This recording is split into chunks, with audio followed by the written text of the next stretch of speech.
Hi guys, my name is Ankit and you are watching me here on my official YouTube channel Study with SSC for sure।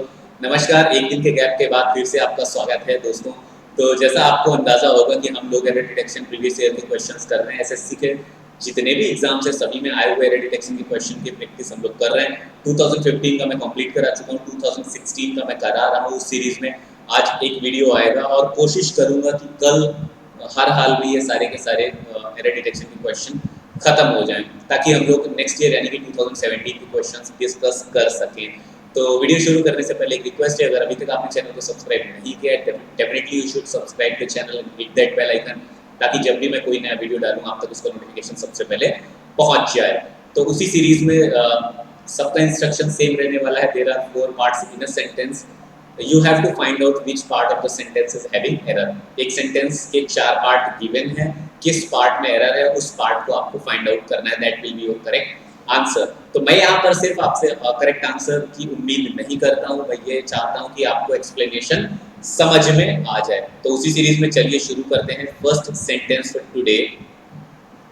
So the first sentence for today is like, I succeeded persuading him to come with me only after hours of argument। I succeeded, यहाँ पे sentence complete होता दिखाई दे रहा है but sentence को connect करना है आगे। I succeeded persuading him, तो यहाँ पर कुछ हमें कमी सी लग रही है। सो सेंटेंस के फर्स्ट पार्ट में एरर है और दोनों वर्ड्स को कैसे कनेक्ट करेंगे? I succeeded in, तो यहाँ पर सक्सीडेड के बाद क्या लगाएंगे? इन। I succeeded in persuading him to come with me only after hours of argument। Okay, succeeded in engineering entrance examination में succeeded के साथ in preposition यूज होता है। Okay, next sentence, vermin does much harm to crops। तो vermin does much harm to crops, तो बिल्कुल आपको अगर इसका मीनिंग नहीं भी पता है तो एक आइडिया ये लगा रहे होंगे कि जब ये फसल को नुकसान पहुंचा रहा है तो या तो कोई परजीवी है या कोई पौधा है या कोई बीमारी है। तो वर्मिन का मतलब होता है परजीवी। ओके, ऐसा परजीवी जो किसी पौधे पे रहता है, जो किसी पक्षी पे रहता है, बर्ड पे या किसी एनिमल में रहता है और उसको नुकसान पहुंचाता जाता है। तो वर्मिन का मीनिंग आपको समझ में आ गया होगा। और वर्मिन का जब यूज हो रहा है तो वर्मिन कैसा सब्जेक्ट है? सिंगुलर। वर्मिन सब्जेक्ट है सिंगुलर, तो vermin do much harm to crops. Vermin do much harm to crops. Next sentence, if the farmer got a washing machine.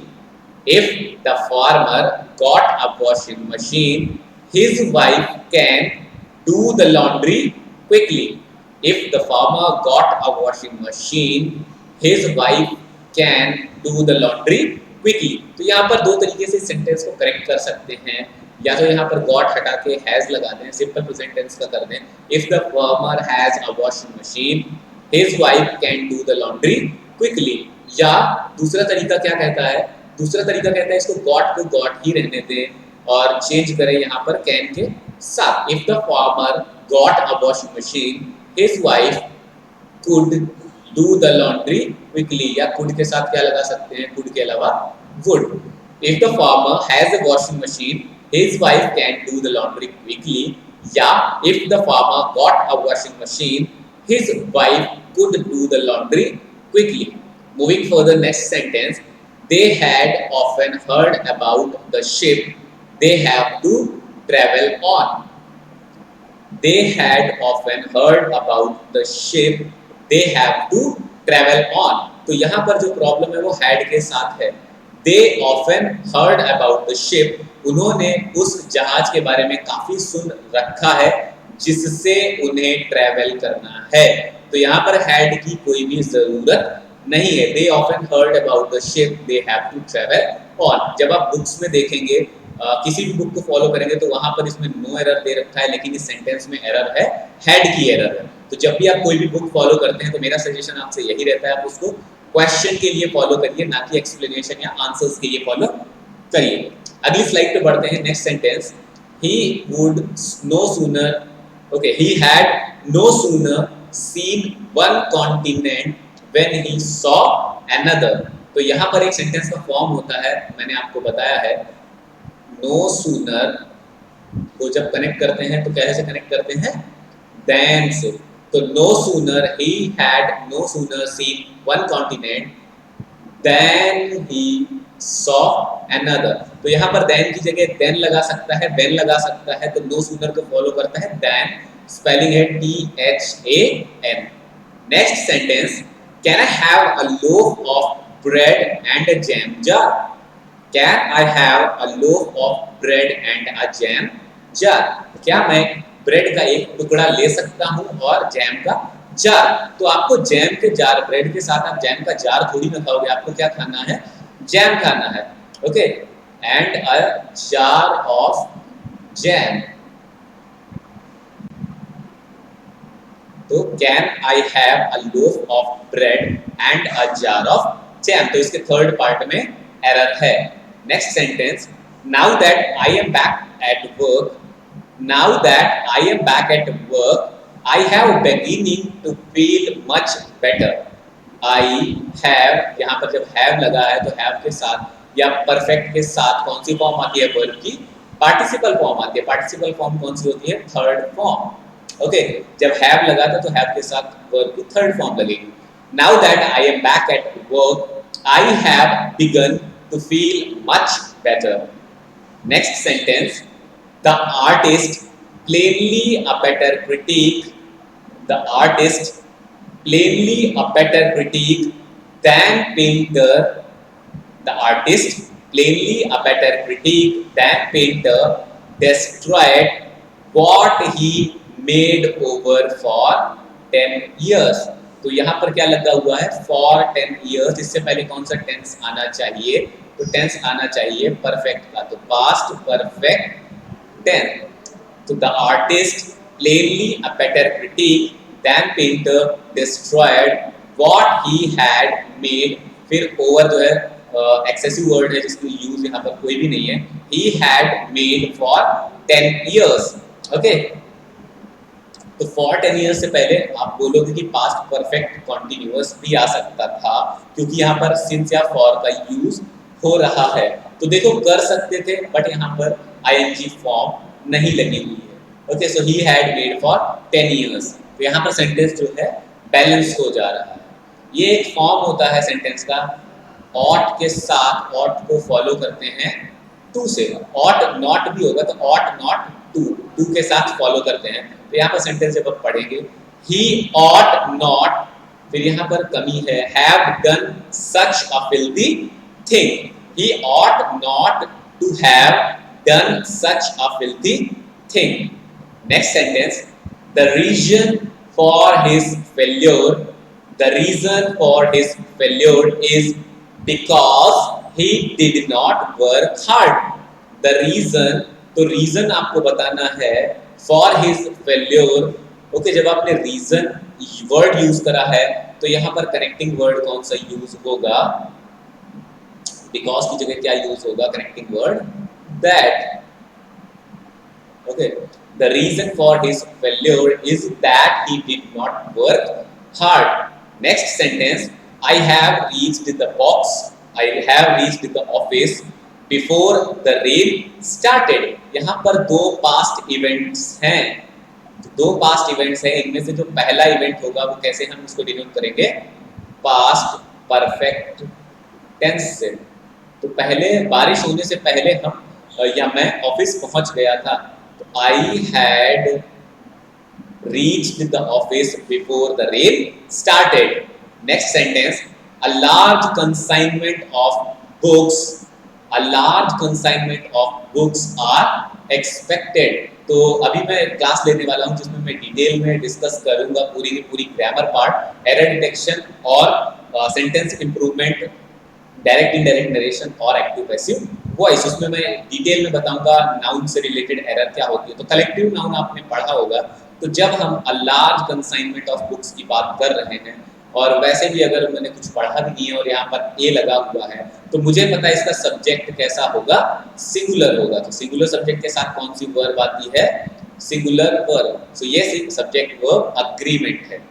Next sentence, the leader with all his followers are sent to prison. The leader with all his followers are sent to prison. ये sentence कैसा है? Passive voice में है।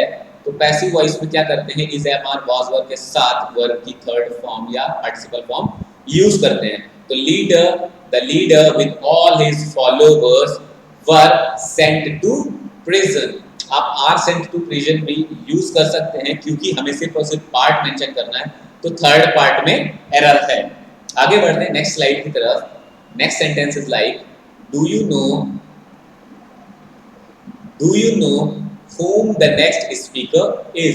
परसों भी ये word आया था who और whom, तो who as a subjective case use होता है और whom as a objective case. तो यहाँ पर हमें सब्जेक्टिव केस की तरह यूज करना है। Do you know who the next speaker is, तो यहाँ पर whom नहीं यूज होगा, who यूज होगा। Do you know who the next speaker is. Next sentence, he is having an attack of fever every day for the last few days। अगर कुछ दिनों से कोई भी सेम इंसिडेंट बार बार रिपीट हो रहा है तो उसको एज ए हैबिचुअल आप ले सकते हो, और हैबिचुअल थिंग को डिनोट करने के लिए आप सिंपल टेंस का यूज करते हो। Since the sentence is in present tense, तो यहाँ पर हम क्या यूज करेंगे? हम प्रेजेंट इंडेफिनिट टेंस यूज करेंगे। He has an attack of fever every day for the last few days। अब यहाँ पर has को पॉजिटिव केस से ही आप लगाइएगा, परफेक्ट टेंस से मत यूज करिएगा, मत दिमाग लगाइएगा। Next sentence, according to scientists there are a lot of answers about it। तो यहाँ पर एरर है प्रीपोजिशन की एरर है। एक वर्ड होता है, बिल्कुल दिमाग में रख लेना, आंसर के साथ कौन सा प्रीपोजिशन लगता है? टू। Answer to it. तो यहाँ पर क्या लगा हुआ है? अबाउट। तो अबाउट ना लग के क्या लगेगा? Answer to it. According to scientist there are a lot of answers to it. Next sentence, they are coming straight to our direction. They are coming straight to our direction. तो यहाँ पर भी preposition की error है, to की जगह पर क्या होगा? Straight in. They are coming straight in our direction. आगे बढ़ते हैं। The building collapsed at the afternoon.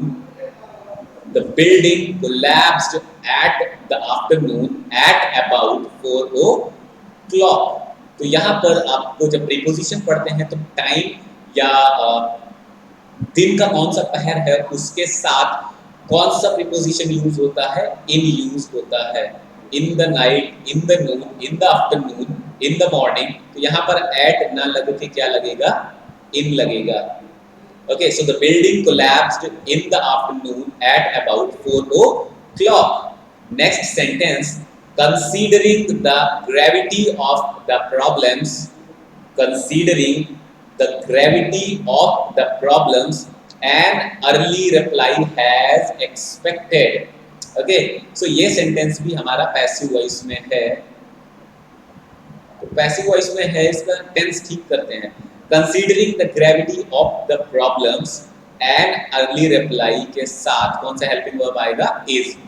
Considering the gravity of the problems, an early reply is expected. Next sentence, the statesman has the larger circulation of all English dailies।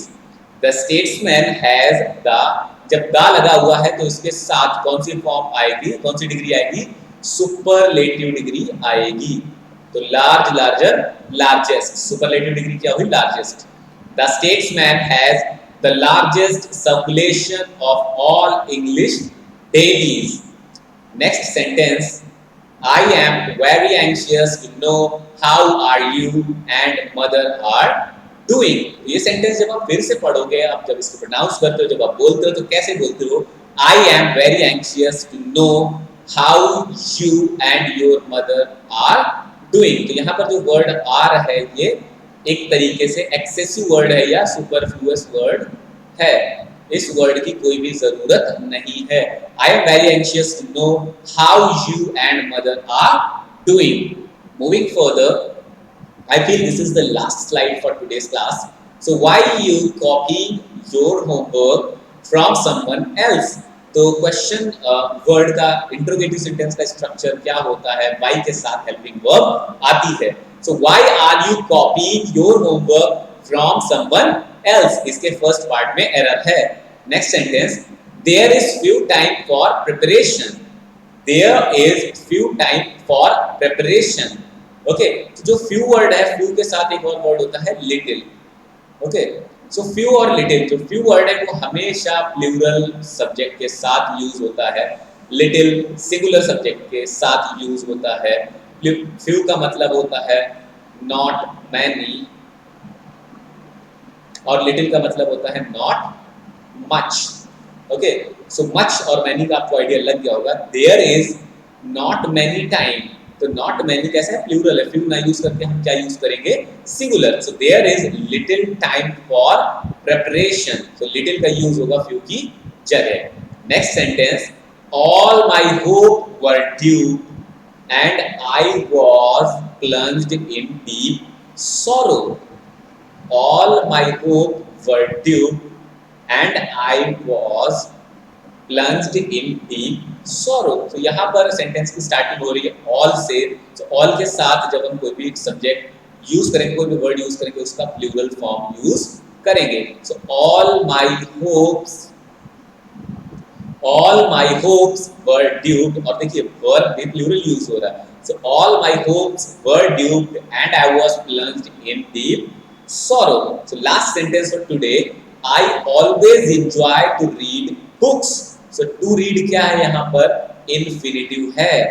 और मैंने आपको बताया था infinitive और gerund आपस में एक दूसरे के इंटरचेंजेबली यूज किए जा सकते हैं. I always enjoy reading books.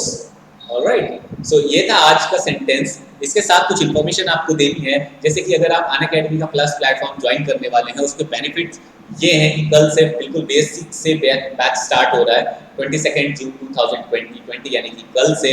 और इसके साथ साथ एक बात आपको और भी बतानी है, जब आप इस बैच के लिए आप प्लस प्लेटफॉर्म लेते हो तो उसके साथ साथ आप किसी भी एजुकेटर की क्लास को अटेंड कर सकते हो. मैं मैथ्स का अगर आपको बताऊं तो आप मोहित गोयल सर की क्लास कर सकते हो, आप अभिनय शर्मा की क्लास कर सकते हो, आप पवन राव सर की क्लास कर सकते हो, आप किसी की भी क्लास कर सकते हो. जीएस में आप प्रतियोगिता मंत्रा कर सकते हो, आप वाईफाई स्टडी कर सकते हो. इंग्लिश में आप प्रतियोगिता मंत्रा फॉलो कर सकते हो, wifi study, Parineet Kaur ma'am या रानी मैम, किसी को भी फॉलो कर सकते हो. इसी तरीके से जीएस में नवनीत गोयल सर या बहुत पुराने सीनियर फैकल्टीज हैं अनअकैडमी के, आप उनके भी क्लासेस अटेंड कर सकते हो. इसके साथ साथ अगर आप ये सोचते हो आप सिर्फ सीजीएल के लिए ले रहे हो तो सीजीएल का बैच करना है, सीपीओ के लिए ले रहे हो सीपीओ का बैच करना है, ऐसा कुछ भी नहीं है. एसएससी का सिलेबस सेम है, सारे बैचेस सेम तरीके से रन करते हैं. आप किसी भी क्लास में बैठ सकते हो, लाइव इंटरेक्शन होता है एजुकेटर के साथ. आपका जो भी डाउट है कमेंट में लिख के दो, एजुकेटर आपके डाउट को क्लियर करेगा. अब मेरा रेफरल कोड यूज करने से आपको क्या फायदा मिलेगा, इंस्टेंट आपको डिस्काउंट मिल जाएगा 10% का. आज की क्लास में या प्लस कोर्स परचेज करने से रिलेटेड कोई भी आपकी क्वेरी हो, then I am leaving my phone number 9919004410. इस पे आप व्हाट्सएप करके डिटेल प्राप्त कर सकते हैं. आप कोई भी क्वेरी, डाउट या कुछ भी हो, नंबर नीचे फ्लैश भी कर रहे होगा. So thank you so much for joining me. I will try my best tomorrow complete this 2016 error detection questions. Have a good day, good night everyone. Bye bye, take care.